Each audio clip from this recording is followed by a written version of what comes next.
Chag said, "What does it feel like when the world is built to see you as less? When every glance, every passing word, every door seems just a little bit harder to open? Imagine walking down a crowded street in a city that should be your home, but where you're always carrying the weight of suspicion and seen, but heavier than any backpack. This is the life of Marcus, a man who wakes up every day knowing that no matter how much he works, how much he smiles, how much he tries, the system has already stacked the odds against him. Hey, I'm Mark Joie, and you're watching Injustice. Browen, if you're ready to hear truths that shake you to your core, subscribe now and drop a comment telling me what you think. Because stories like Marcus's are stories that need to be told and listened to.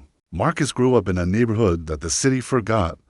Broken streetlights, boarded up storefronts. The kind of place where the police presence feels less about protection and more like a shadow hanging over every step you take. He's a good man, steady job at the warehouse, to kids at home, and a mother who's been praying for better days since before he was born. But no matter how hard Marcus tries, life refuses to be fair. On his way to work, he stopped by. Police again, this time just for looking suspicious. No crime committed, no reason given. Just a nod from a uniform that says, "You don't belong here." And it's not just the cops. At the grocery store, the cashier watches him like he's expecting trouble. At the bus stop, a white man crosses the street to avoid standing next to him. Little moments, small stings that add up until they numb you. Marcus feels that numbness, creeping in, threatening to swallow his hope. He's been looking for better jobs, too, sending out applications every week, but the calls never come back. He knows the unspoken rule: your name, your skin, your zip code, it all matters more than what's on paper. At interviews, the questions veer off course. Are you sure you'll fit in here? Or this position is very demanding. Can you handle it? Those words sting deeper than any outright no. They are quiet doors slamming shut, one after another. Still, Marcus holds on. His kids, his mother, the little joys that keep him breathing.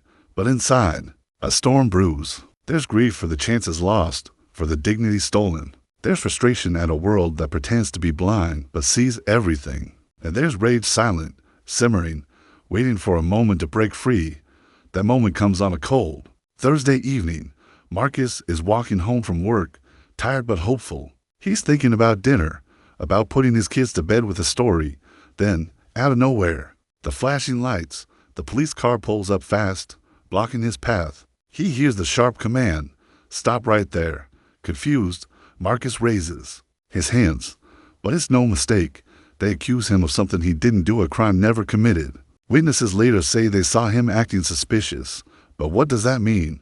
Walking fast, carrying a bag, being black in the wrong place at the wrong time. He's cuffed and thrown into the back of the car, the cold metal biting into his wrists. In the holding cell, the world feels smaller than ever. His heart pounds not just from fear, but from a deeper wound inflicted by a system designed to treat him like a threat.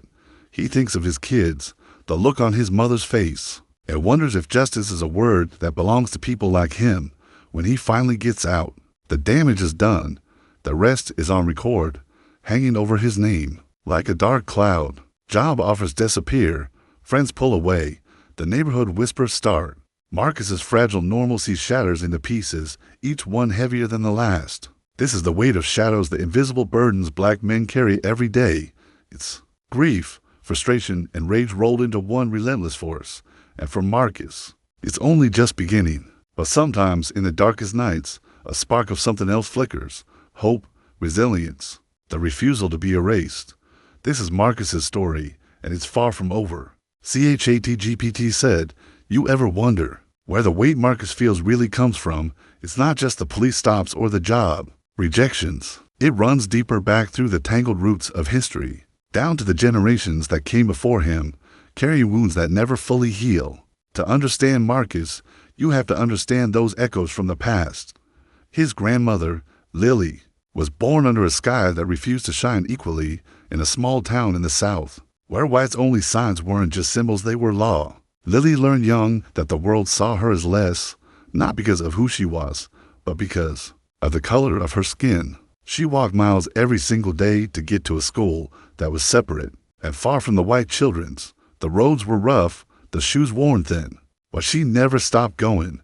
That journey wasn't just about education, It was about survival, about claiming a space that the world tried to deny her. Lily told her children stories, some filled with pain, some with pride. She spoke of the fear in the air during those long nights, when groups of men with hateful faces roamed the streets, threatening anyone who dared speak up. She remembered when the local diner refused her father service and how he stood quietly, but firmly until they had no choice but to look away. Those memories weren't just stories. They were warnings and lessons wrapped together: to be strong, to be smart, to survive.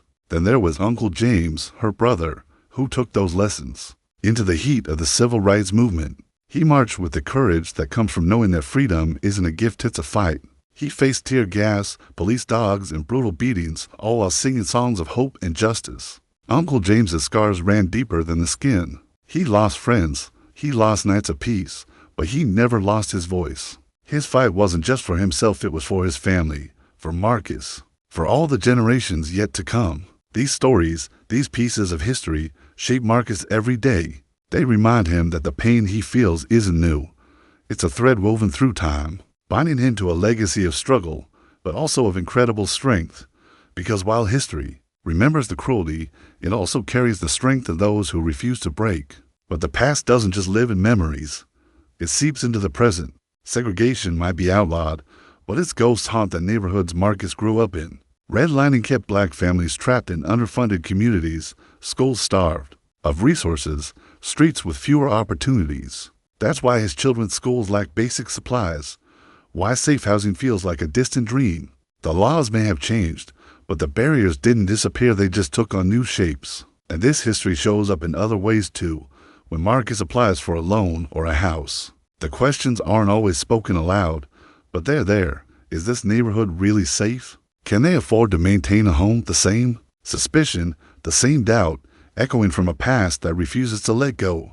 It's easy to feel broken under the weight of it all. But in Marcus's veins flows a resilience forged by the fires of history. The same resilience that carried Lily through long walks to school. That gave Uncle James the courage to stand in the face of hate. It's a quiet strength, one that holds families together, that builds communities, that pushes forward even when the road is rough and the nights are long. This resilience is not just survival, it's resistance. It's saying, I am here. I will not be erased. It's the foundation beneath Marcus's steps as he navigates a world still grappling with the shadows of its past. Because those echoes from history don't just tell a story of pain, they tell a story of power, and Marcus is ready to carry it forward. ChatGPT said, Marcus wakes up every morning carrying invisible battles that most people don't see. The kind of fights that don't leave bruises or broken bones, but that wear you down just the same. He's learned to recognize the signs, the subtle shifts in tone, the sideways glances, the questions that linger longer than they should. These are the battles fought not with fists, but with whispered doubts and unspoken judgments. At work, Marcus's resume is a roadmap of dedication, years of experience, skills sharpened through long hours, problems solved that no one else could touch. Yet, when a new position opens up, his name never comes up in conversation.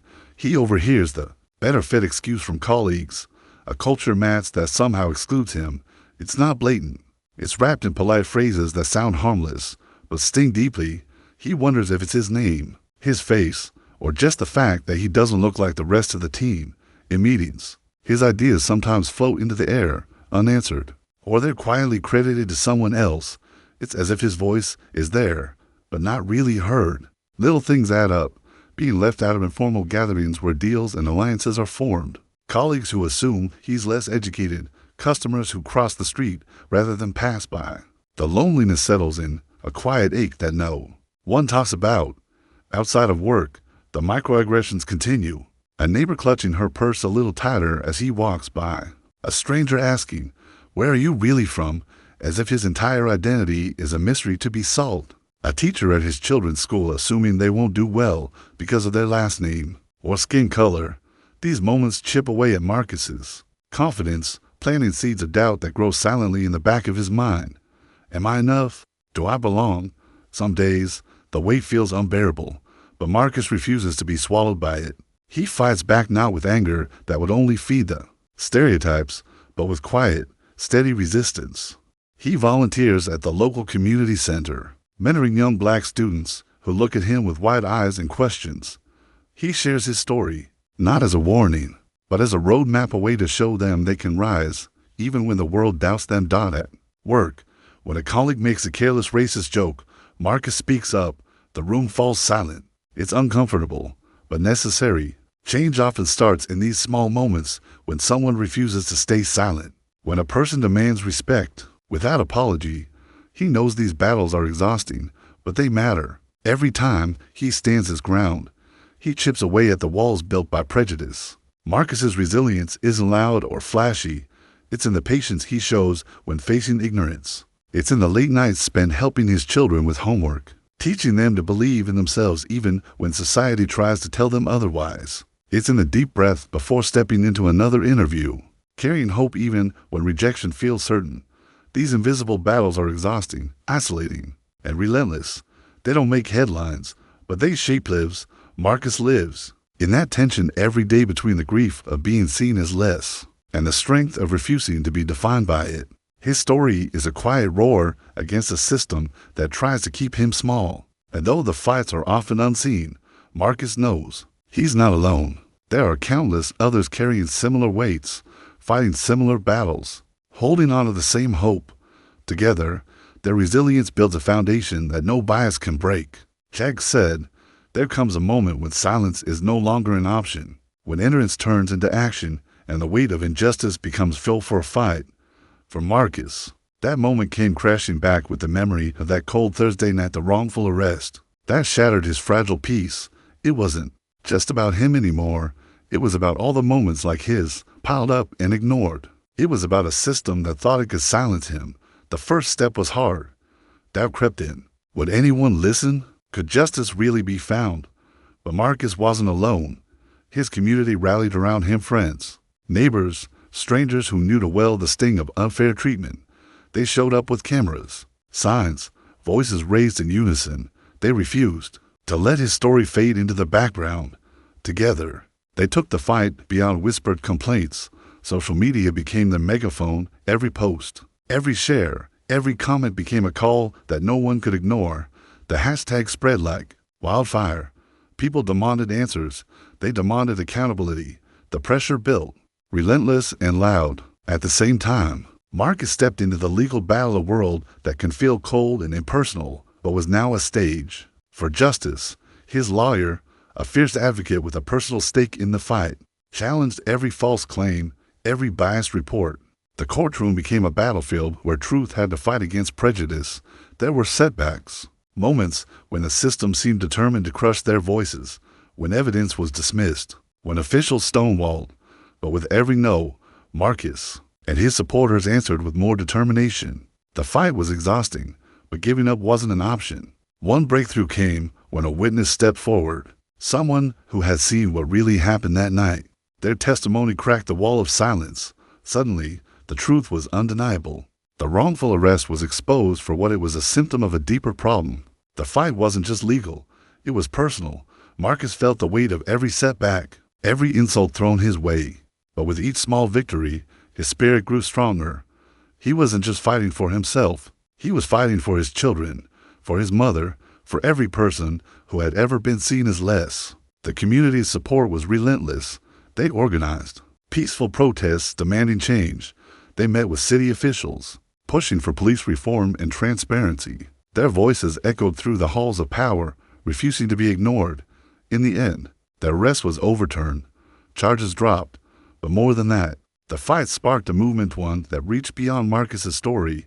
It challenged a system built on bias and demanded a future where justice wasn't selective. This was Marcus's breaking point, not a breaking down, but a breaking through. From grief and silence, he found a fierce, urgent power, a refusal to accept injustice, a demand for dignity. The road ahead would still be long, and the scars still deep. But Marcus had taken back his voice. He had turned pain into power, and in that, there was hope, not just for him, but for everyone who dares to fight for what is right. ChatGPT said, justice didn't come easy for Marcus. It wasn't a clean victory or a neat ending wrapped up with applause. But it came enough to remind him that the fight mattered, enough to start healing the cracks the system tried to carve into his life. And sometimes, that's what counts the most. Not perfection, but progress. When the charges were finally dropped, Marcus felt a weight lift not just from his shoulders, but from the quiet corners of his heart where doubt had settled. He wasn't free from every struggle, but he was free from the label that had tried to define him, and that freedom meant everything. It was a chance to rebuild, to stand tall not just for himself, but for the generations that came before, and those who would come after. His mother hugged him with tears in her eyes, tears that spoke of long years, filled with worry and hope. His children looked at him differently now, not just as their father, but as a man who refused to be broken. The community that had stood by him didn't disappear either. They became his family, a network of strength woven from shared experience and relentless hope. Marcus found healing in the everyday things, the morning smiles from his kids, the steady rhythm of work, the quiet conversations with friends who understood without needing explanations. He began volunteering more, not just as a mentor, but as a leader, helping others find their voices like he had found his. Because healing isn't just about personal peace, it's about lifting others up, too. There was no denying the scars left behind, the missed opportunities, the nights filled with anxiety, the moments when hope felt too far away. But Marcus also carried something stronger, the knowledge of his worth, the strength of his ancestors in his blood, and the power of resilience that no injustice could take away. He spoke openly about the pain and the fight, breaking down walls of silence that often keep wounds hidden. His story became a beacon, a reminder that survival isn't just about getting through it. It's about rising from the shadows of history, from the chains of bias, from the weight of a world that too often says you're less. Marcus knows the road ahead isn't easy. The work to tear down systemic racism, to build real justice, is far from over. But he also knows this. Every small step forward counts. Every voice raised, every truth told, every hand held in solidarity adds to a future where dignity isn't a battle, but a given. The light is rising slowly, unevenly, but undeniably, and Marcus is walking into it, stronger, wiser, ready, because even in the darkest nights, the promise of dawn is always there, and with it, the hope for a better tomorrow.